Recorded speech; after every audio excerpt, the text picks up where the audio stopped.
Welcome! Thank you so much for joining me on the Socially Delightful podcast. I'm Jewel, human connection enthusiast and your host, and this show is all about delighting in yourself, delighting in socializing and others, and creating truly supportive, delightful friendships and relationships, even in our modern world with our modern stress. In this podcast, we have fun creating a new culture of living in social delight. Now let's dive into how we're going to do that today. All right, well, welcome back to the Socially Delightful podcast, everybody.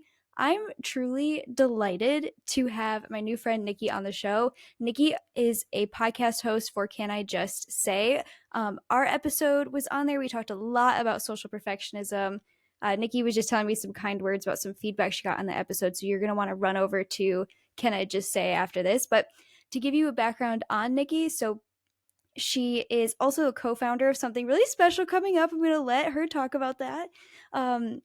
And Nikki possesses a remarkable ability to seamlessly blend profound conversations with lighthearted moments, creating a uniquely engaging experience where guests feel safe and listeners feel like they're part of the conversation. And that is so, so true. I'm so excited to talk about your story of resilience. I'm so excited to talk about your self-love, all of the things.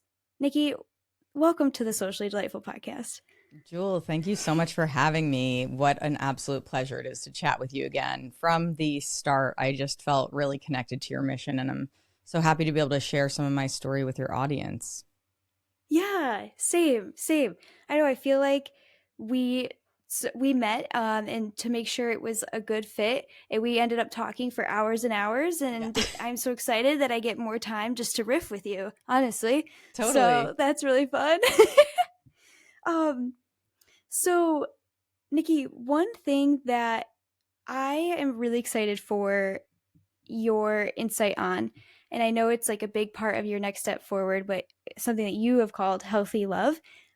I am really excited to talk to you about like meaningful connection. And we were talking about this a little bit before we started recording, y'all, but this is something I've been thinking about a lot recently because I'm finding that a lot of our culture is stuck in an avoidant pattern where we are avoiding other people. Like, how many memes do you see out there that are like, oh, I'm so glad plans were canceled, right? Like there's, which don't get me wrong, like I do think alone time is important, but we really have this like almost like disdain for other people, I think sometimes. And I think that really prevents meaningful connection. I know you were such an advocate for meaningful connection. So can you tell me a little bit about what that means to you? Yeah, I mean, it's so important, and I think very understated for a lot of people, because when you're younger, you are in a lot of forced social situations, right? You're in school, or you have extracurricular activities where you're constantly meeting people or surrounded by people. Those people may or may not be strong connections, but they're there, it's convenient, and you ultimately, in most cases, develop some friendships there. What I think we struggle with a lot as we venture into adulthood is trying to really understand who we are and what a valuable connection really is to us. And so when you're no longer in these forced social situations around educational environments or even in work environments, you're sort of left hanging and thinking, okay, well, maybe I want to go grab a drink with this person or a coffee or something and see if we get along. And if there's not that immediate sort of click with somebody, I think sometimes we end up settling because they're there, right? Or in other cases, as you and I discussed, I think in the episode that we did on my show, is you also have friends that are really rooted in longevity. So even if the connection itself, the actual depth of the connection has sort of waned or possibly wasn't even there at all, you feel some level of commitment to people who have been there for a long time or for whom you've been there for a long time. And we're at a point where we have a lot of accessibility to one another, whether that's virtually or in person. Unfortunately, I do think that it's very challenging to meet up with people in person the older that we get, because we all have commitments. If you're like me, a lot of your friends live all over the world, and that is also challenging. So it requires more intentionality and effort on the part of all people involved in the friendship. And when people, share the posts about avoiding interactions with other people or being grateful that plans are canceled, listen, I get it. Sometimes I'm very pleased when plans are canceled. Um, but I also think, first of all, is that telling? Like, did I actually not even want to hang out with this person? And I'm glad that they canceled because now I feel like I didn't have to say no. They got to do it for me. Or is it because I wasn't giving myself what I needed or setting boundaries that I needed to set to make sure that I was okay? So I think that in and of itself is maybe a separate discussion point. But when we get into the meaningful connection piece of it, having gone through experiences in my life that were very deeply traumatic, it was the connections that I had already and the connections that I forged and strengthened during that time that really helped me heal through the process and also evolve quite greatly. So you mentioned my podcast, and I actually just got out of a therapy session like an hour ago talking Oh, about fun. how that was, it's always super fun. I've gotten out of the habit of saying, asking somebody if a therapy session was good. I'm like, was it productive? Did you get something out of it? Right. So it was a very productive session. And one of Mm. the things that I had said that I've, mentioned before to my therapist is that the podcast was really a lifeline for me. And I didn't realize it at the time. I was in a situation where I was with a covert narcissist for about a decade, and I was desperately craving connection, and I had friends, but I was very closed off about what was going on in my life that was problematic. And so when I was doing this podcast, I was talking to all of these people who had these incredible life stories about the trauma that they had overcome or the trials and tribulations that had affected them and kind of compelled them to grow beyond where they originally were. And so I was getting a lot of this input that was reaffirming to me the value of making these connections, sharing your story, holding space for others to share theirs, and ultimately led me to be able to be a lot more vulnerable and open to not only being comfortable with the idea of having these connections, but to actively pursue them in a way that maybe I hadn't before because I was comfortable with the friends that I had, or I had work friends. And so there were people that I saw regularly. But it's like if those people aren't really filling your cup, you have to be honest with yourself about what's missing. And I think sometimes when you're in situations like you or I, where we speak to guests, there can be really light bulb moments that come up that indicate to you that maybe there's this area of your life, particularly when it comes to your connections, that needs to be nurtured a bit more. Yeah. Yeah. I think too, Nikki, and just to say too, it also to be very, very blunt, very frank, I have done so many podcast interviews. I think this year I did like 60 alone, like just like being on people's podcasts and stuff. It was, I've been really good at making friendship science really clear, just to say that. But I bring this up because sometimes people will say to me, like, oh, I definitely want to connect with you about this in the future. I just want to connect with you in general. And that was something that was being thrown around a lot, and I think is kind of thrown around. And so I noticed that would happen, or people would just be like, yep, get in, get out, goodbye. It was, Yeah. like just the flow of uh, how that worked for them, It's more treating it. transactional. Yes, exactly, exactly. And when I connected with you, there was so much of this, oh, I have time for you. I Mhm. have time to you had to get to know me, to meaningfully connect with me. And then when we were on the podcast and then even afterwards, you sent me this like really kind email when my podcast was launched, just really supporting me. And I remember thinking, I can't I was like, I can't wait to talk to Nikki about meaningful connection because truthfully, as somebody who's been on like the receiving end of like connecting with you, it you do give it so much presence that I don't think is very common with a lot of people, honestly, that I've interacted with, not just in the podcast space, but also just in my life, like in just suburbia, you know? Yeah. And why do you think that is? Like, why do you think that you connect that way, and how has that maybe helped you? Oh, I love this question, and thank you so much for the complimentary words. That means so much to me. It's one of the greatest gifts that I learned how to receive a compliment. Just as an aside there, because I think we often want to defer and be like no, or minimize it, or not know what to say, or immediately feel this need to come back with a compliment. And I do have ample compliments for you, but I will answer your question. I really think that so for me, this is actually a thinker. I I feel like when I was growing up, I really lacked a sense of belonging, and I had friends. I don't know that there was ever a time in my life where I felt friendless. That might be the case, just nothing comes to mind. I bounced Mhm. around friend groups a lot. I think I was often trying to find the place that felt right. And when I was growing up, so I'm queer. I hadn't come out, so I wasn't really fully myself. So I think that limited my confidence to some degree because I was always sort of hiding. I was diagnosed with ADHD late in life, and that sort of explained a lot to me about my desire to express myself abundantly and perhaps maybe too much for some people, and in ways that weren't seen as, I don't know, societally approved.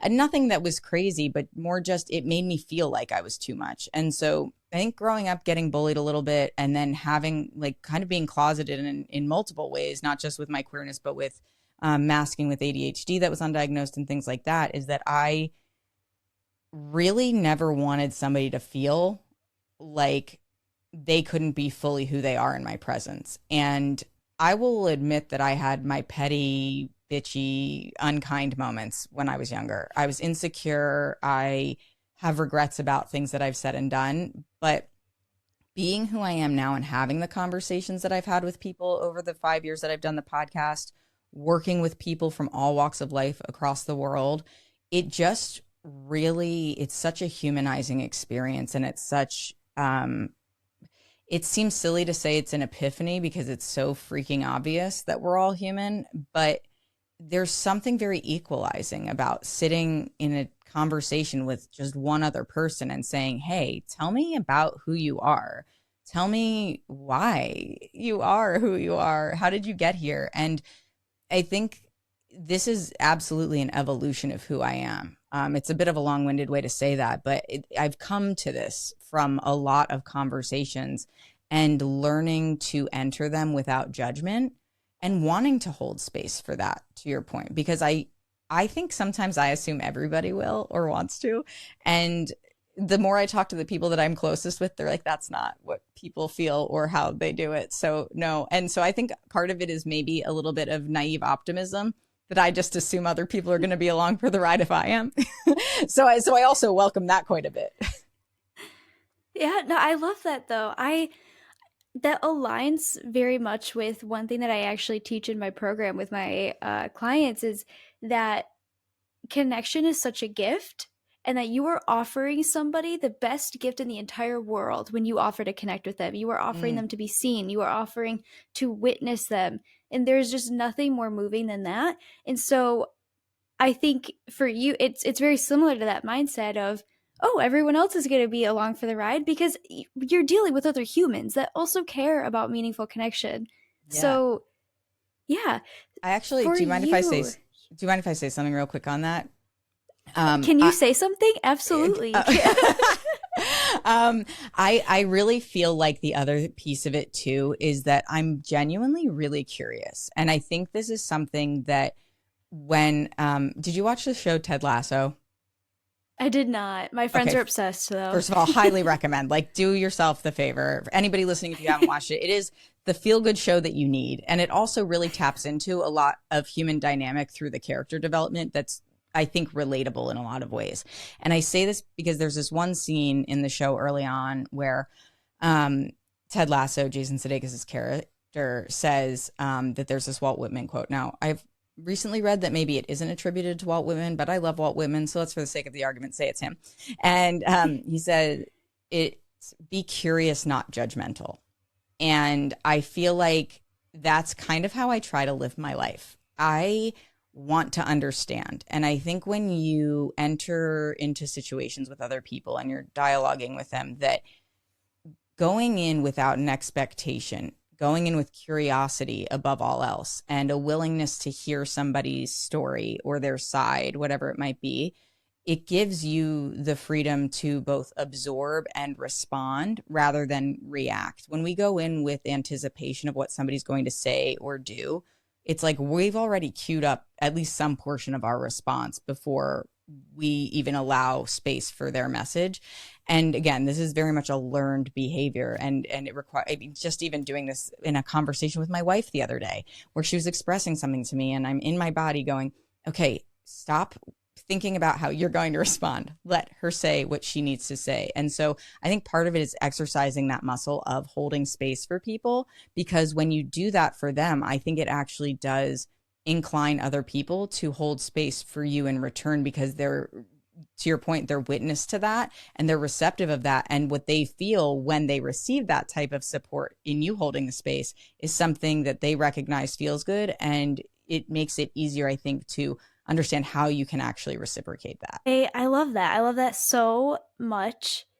And it just, it makes me really curious, if you will, because you Perfect. said something earlier too, where you were like, when I was growing up, I didn't have that sense of belonging. You mentioned I was always trying to find the right place. And I think what you just described now, and I know like the amazing stuff that you have going on.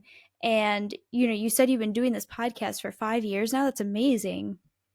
It's been a long time. Yeah. Yeah. Yeah, that's I'm actually, amazing. it's interesting. So I'm actually coming to a transition point with it, which has been really hard for me to, because my wife and I are shifting to to do a show together. And I realized that I had to allow this to serve its purpose and be that moment in time. And even though it maybe didn't become what I had anticipated or hoped it might, I realized that it served a much, much greater purpose, which is sort of what we're talking about here now. You know, it like it Yeah, amplified my ability to connect with people in a meaningful way. I love that. I love that. Yeah. And I think it's interesting because what you just said of being curious first and not judgmental, you've had more belonging. I think sometimes when we are trying to quote unquote find the right place, part of it is because we're shutting off parts of ourselves and we're pushing down parts of ourselves also, and or we are also being really critical of ourselves. So then we have the experience of, oh, I'm going to be critical of others and I'm assuming others are critical of me. Those typically go hand in hand, my friends, being self-critical and assuming other people are critical and being critical of them. That is a very, very Classic common. projection. Right, exactly. And with what you just described of, oh, I've gotten curious rather than like right, like looking for that, if you will, like right fit. And you've like you mentioned, I have friends all over the world. I think people can really see that in your story. Now, I also want to make sure we talk about why a support system is so important, because I know that you are a big advocate for meaningful connection in all the different forms. And that includes a support system. So, can you tell me a little bit about that? Yeah, I feel like it's probably the single most important thing that we need as humans. And I don't just Mm, say that from a philosophical perspective, which is part of it, but scientifically speaking, human connection is statistically the most valuable thing to our longevity. I don't have the studies to point to right now, but happy to share that. I feel like you probably have that information somewhere. But yeah, yeah. It's the study that you're referring to is there was the longest study on happiness in history, was talking about life satisfaction and longevity, and they found that your social relationships were that. So actually, that was one of the study. Here I am, you know, not fully listening because you mentioned longevity. Those are different studies, but but also but but that, you know what I yeah, mean? But that's the direction, right? And I think that people we sort of might believe that we have that because we maybe have the illusion of a support system, right? we might have families or friends who are there, in presence, at least in some capacity, but do those people truly understand you? Do they truly know you? Are they people that you feel safe to share with? Are they people that you feel free from judgment when you do share with them? Or, listen, we're all human beings. Maybe sometimes there's a little bit of judgment, but nobody's holding it against you, right? They might be like, especially if it's one of your really good friends or a close family member or something, they might be like, I'm questioning your judgment right now. Like we have to be honest about it. And frankly, I think that's a good person to have in your support system, the one who's going to call it like it is. You Mm-hmm. still hope that can be delivered, gently sometimes. But I think when we consider as we age the importance of that support system, it's not only in getting through those really difficult times, but it's also, I think, having variety in your support system. It's really understanding, you can't have one person queued up to like meet all of your needs at any given time, whether that's romantically or platonically or both. And, or even from a familial perspective. And when you think about, I can say, like, I'm in a relationship with my best friend. I'm so lucky. This was not the case before I was married. I was very isolated in the relationship. I didn't even have a good connection with my partner. So my external support system, my friends and family, were the people that kept me, in check and allowed me to not fully lose myself when I was very much self-abandoning on a regular basis. However, now that I'm in a place where I'm in this very healthy, happy relationship, I have an amazing partner in life and in business. I have a group of friends that are actually in proximity to me that I get to see more frequently. And then I have these long distance friends. And I think about how when I'm going through certain things, there are friends that I'm like, they understand the extent of the trauma that I've been through, or these friends knew my mom. So the fact that she passed away, it's like if I want to share a moment that I'm having that maybe I'm remembering my mom fondly, or I'm having a moment of grief, that like I know those people can be the right support system for me in that moment. Or if I'm referencing something that happened with my ex, then I can talk to one of my friends who maybe had a comparable scenario in their life, or at least understand sort of where I'm coming from. So I think part of it is the variety that we actually require in a support system that a lot of people don't necessarily understand, or maybe even seek to sort of solidify for themselves. And I'll give an example, as it relates to my own life and sort of the codependence that can happen when you're best friends with your partner too. Like, absolutely codependent. I can acknowledge it. It's in a much healthier way than it was when I was in a toxic relationship. But I think, you love somebody, you depend on them, and you have moments where you're like, this person is sort of that everything to you. And over Christmas, I was back in the States. I'm up in Canada now, visiting my dad, who ended up being in the hospital with COVID for the duration of the trip, which is unfortunate. And he had started dating somebody, since my mom passed away 3 years ago. And that in and of itself is just like a whole emotional situation that you have to confront, and not necessarily needed for this part of our conversation. But I mentioned that to give you context, because before I had left, I was feeling anxious about this. And I'm telling my wife, I'm kind of stressed about it. Didn't know my dad was going to even be in the hospital at that point. So it's a very different situation. And we were all supposed to go out to dinner so I could meet the woman that he's dating and her daughter, and she could meet my dad, etc. And so when he ended up in the hospital and I ended up meeting this woman he's dating in the hospital, it was like, okay, I just flew across the country. Our house is empty. My mom's gone. My dad's in the hospital. My sister's in Maryland with her kids. I have all this stuff that I need to do to be able to be there for my family. And then on top of it, now I'm meeting this person that, like, I was already struggling with the reality that this whole situation is unfolding. Nothing against her. She's a perfectly nice woman. She treats my dad well. I'm happy for him. I don't want him to be lonely. Great. However, Mm-hmm. I'm not okay. And so when I met her very randomly in a hospital, I wasn't doing well, and I wanted to talk to my wife about it. And she, unbeknownst to me at the time, before I even left, was dealing with quite a bit of compassion fatigue, as I would call it, which is like, she was really supportive. She knew I was going through a lot, but she doesn't know my full experience. She couldn't possibly. Both of her parents are still here. She didn't experience a lot of the things that I experienced with my ex. So it's like, without her telling me that it was more than she could hold. She didn't have the bandwidth for it. I found out in a moment where I was like, I need you. And she couldn't be there for me. She feels very bad about this still. And, you know, we've talked about it at length and we both learned from it. And at the same time, it was like in that moment, I actually really needed to talk to my sister anyhow, because my sister is the one who would understand, because it was us who lost our mom, us who are both experiencing this transition in our lives and our dad's life and things like that. So Nicole being unavailable in that moment because of her own emotional bandwidth actually pointed me in the direction of the person that I really should have been talking to about it in the first place. And I mention this because I think it's really easy to default to the people who are always there. And we rely on them so heavily that we sometimes don't consider how much we're asking them to hold for us. And it's not that you can't. I just think there's a lot of importance to be placed on asking people if they have space for it, or communicating that you might need them to have space for it too, right? And then on the flip side of that, making sure if you're somebody who's, sorry, thumbs up, FaceTime reactions happening here.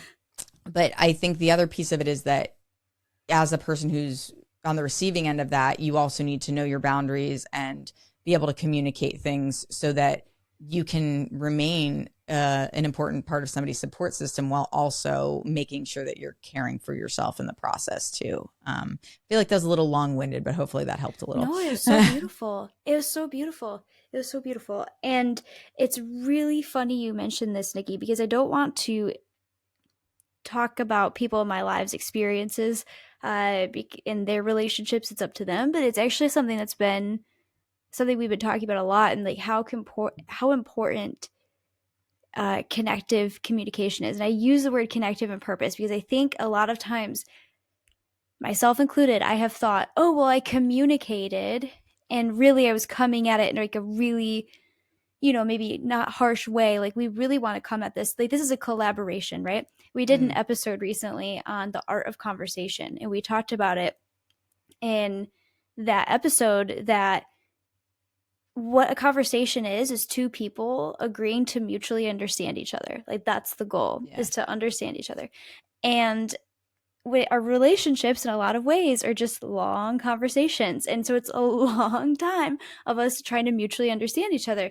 And I love so much of what you just said, because it's so common. And I think I'm also, just to be really frank with everybody, I think I'm in this place where I'm just so frustrated with our individualistic society. I think it's just something, maybe, I don't know if it's my algorithm or what, but I've been seeing things about, you know, people being like, disappear for 6 months and come back and change. What? Why? And like all this like very individualistic stuff. So I do have a bit of a rant going on here, but I see this happen a lot, and I do get quite a few clients where they're like, yeah, my partner was like my only person. And I've realized that, and I've kind of looked up and been like, where did my friends go? And one concept that really relates to what you have been talking about, of having different people and going to those people for emotional support, it also, like, that would create so much emotional depth. Like, we can see that in that situation with, like, okay, if I were to go to my sister about this would create so much like emotional closeness between us. This is something we can bond over. So it's not just like, really oh, point, having people to support you, but having, people to bond with different things on. And a concept that really can help us all kind of contextualize this is like building our life counsel. I didn't come up with the idea. I wish I could give credit to the person that did it, because I do not know, to be frank. And if you do know, let me know. But the life counsel really is like having different people, as you've described, that can play like different roles. But also, I like to think of it this way. And this is something I did, I think, kind of subconsciously, that I have brought to my clients, is I looked for, what are the things I want my life to be about. When I realized, oh, I'm really lonely and I need to do something about it, I was like, what do I want my life to be about? I want my life to be about community. I want my life to be about giving back. I want my life to be about emotional conversations. I want my life to be about like experiences. And so I made sure that I looked for friends that fit those things. This is part of the reason why I have friends that people are like, what? Julie, you have like nothing in common with that person. One of my closest friends, best friends, if you will, to use that term, is very spiritual, very, if you will, like spooky, very like, I want to be experiencing everything all of the time. Let me go do everything and be with all the people. This person is also okay on their own. I just want to acknowledge they can have alone time. It's not a problem, but that's just what they like. And I am not that way. There are Yeah. so many things about that I am not that way. But I get certain needs met in this relationship, but not even that I get needs met, it's we bond over specific things that are Mm. important to us in our life. And so I think that also relates to what we were talking about earlier with, as you are connecting with people, like being curious and not judgmental, because I think something that happens so often, and we talked about this, I believe on your podcast, that when we are trying to find like the perfect friends, if you will, we're missing out on a lot. Truly, we're missing out on a lot. And a lot of times that comes from us being perfectionistic and critical of ourselves. And it's just something to be mindful of. But I think Well, that I really think, ties in so much of what you said so beautifully. Yeah, go ahead. sorry, I was just going to say, well, I think what you're hitting on too, Jewel, is the fact that there are characteristics or parts of people that might sort of fulfill us in a way that we can't fulfill something ourselves also. Not that you're necessarily seeking to have that person fill some sort of, emotional or psychological void that you have. It's more that it can be very complementary, because when you have, whether it's a different interest or even just a different personality trait, you can witness somebody else experiencing that or embodying that, and it teaches you something about yourself. Because if you don't open your mind to the other possibilities, then you're sort of resigning to a little bit of the, well, I am who I am, I don't need to change mentality, which some people love to have. And I think it's a dangerous place to be, to not be open to exploring your own potential by limiting the types of people that you spend time with or share space with. And that's not to say compromise yourself for that. In fact, I would very much argue against that. But I think if maybe you're unsure if something's interesting to you, or you've met somebody and it seems like they're cool and you want to hang out, give it a shot. I don't think there's any problem with exploring relationships and realizing that maybe it's not a fit. The same way, I think it's extremely important to explore relationships and say, hey, I never even considered that might be something that I could be interested in, and now I am. It's really just a Mm-hmm. matter of knowing yourself well enough to be able to be boundaried enough to say, like, this is for me, this isn't for me. And where you draw that line is up to you, assuming that the other person respects those boundaries as well. Yeah.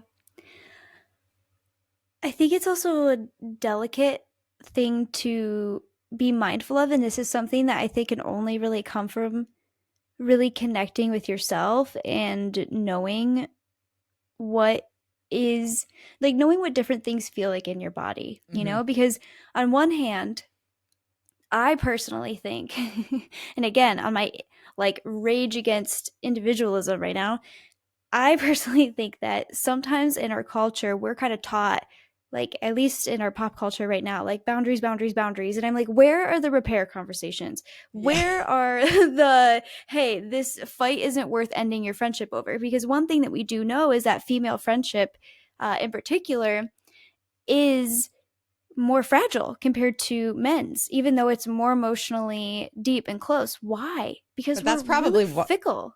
but that's also, by the way, wouldn't it, I would venture to say, they're probably more fragile because of the depth being greater.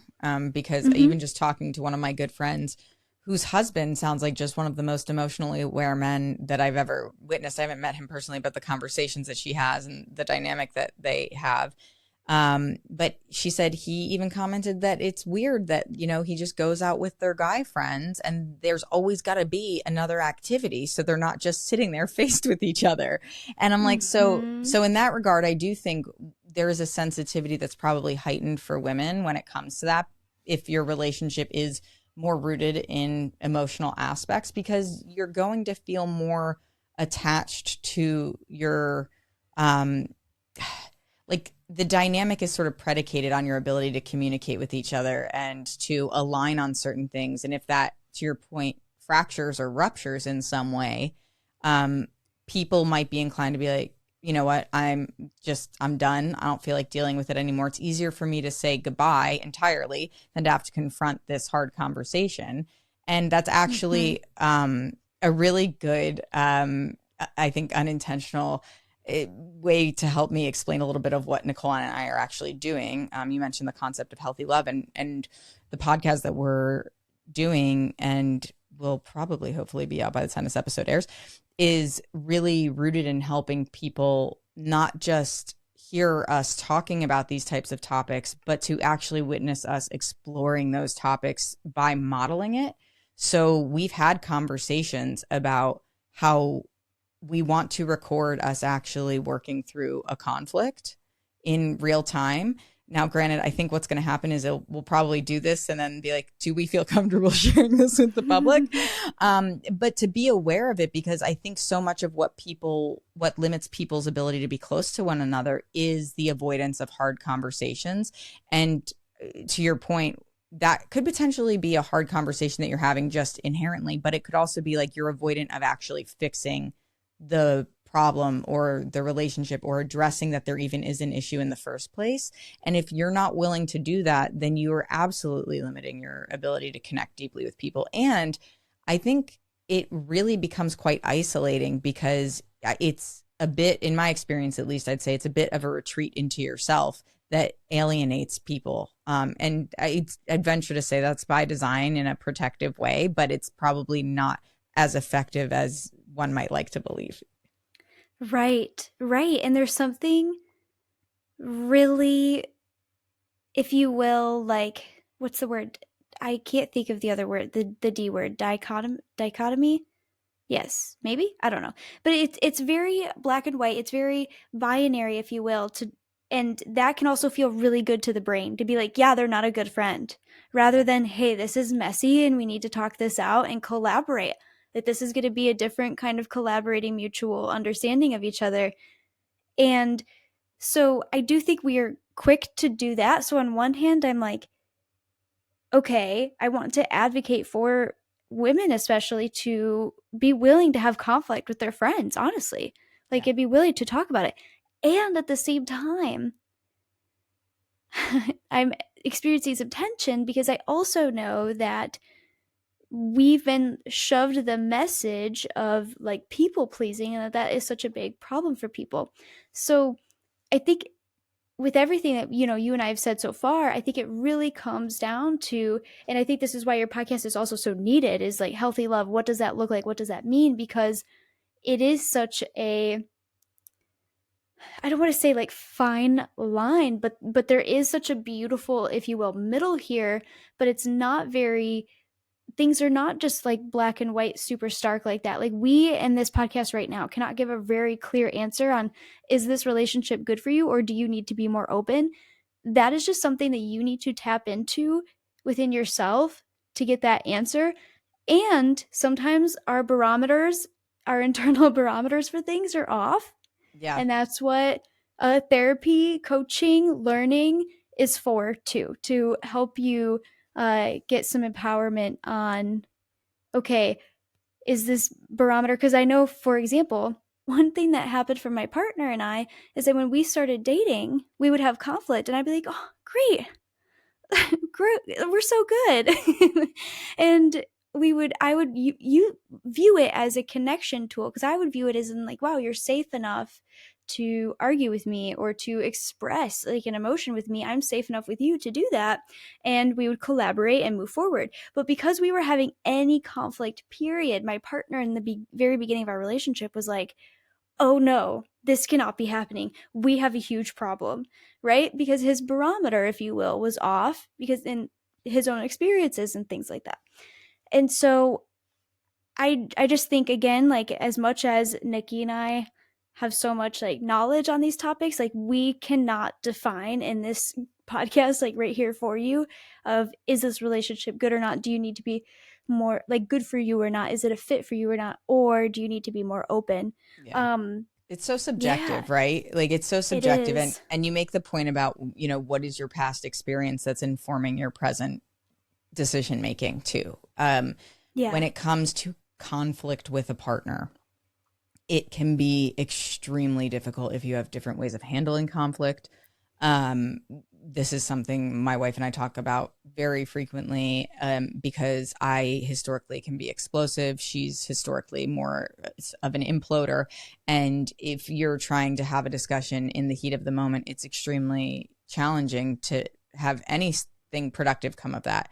And, it was probably years ago now that I saw something online where somebody wrote whatever meme thing about how you have to remember that it's not you versus each other, it's you versus the problem. So I really like your terminology to say that you need to collaborate on it, because that's the other thing. I do believe that I've been witness to many people in relational dynamics, whether that's romantic or otherwise, where, one person just sort of acquiesces because the other person won't deal with it. And that's not fair either.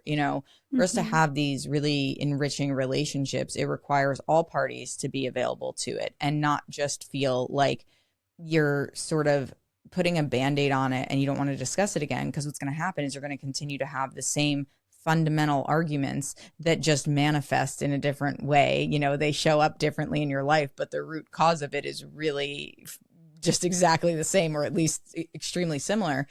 And when you talk about the repair conversation side of it too, something that my wife and I really like to do, this came up probably in the last couple of months, we decided, we have a word for when we like need to take a few beats before we can communicate effectively with one another, and it means absolutely nothing, but it also is a little silly, so it adds some levity to a tense moment. When the word is hognoggle, so we're going to take a hognoggle. It's like I need 5 minutes or something, like, to step away, because I can't communicate what I need to communicate to you. Like, I'm either feeling ragey or I want to disconnect from this entirely, but I don't want you to think that I'm just being explosive or completely avoidant, right? So I Mm-hmm. think having the awareness to even be able to just get like one word out, whatever your word is, one word out. So you Mm-hmm. can be like, I'm not ready to talk about this right now, but I don't need to say all of that. I just need to say this one word, signal, agree to this, and then, part ways and come back when you're ready. There's a level of emotional maturity that's required for everybody. And as the person who previously would have been like the dog with a bone, being like, solve this with me now, immediately now, I can't handle the stress of it not being resolved. It's so much better when you take a little bit of time. Yeah. I love that. Yeah, everybody go take your hognoggles. Yeah. I love that so much. That's amazing. Thanks for joining me on the Socially Delightful podcast. I'm Jewel, and I'm truly so grateful that you came and hung out with me today. If this podcast meant something to you, it would mean so much to me if you left me a review so that way I could keep making content that you love. And if you really want to make my whole day, share this podcast to your Instagram story and tag me at Connection with Jewel so I can shout you out. Or send me a message and let me know what resonated with you or what you want to hear next. And I'll see you at the next episode.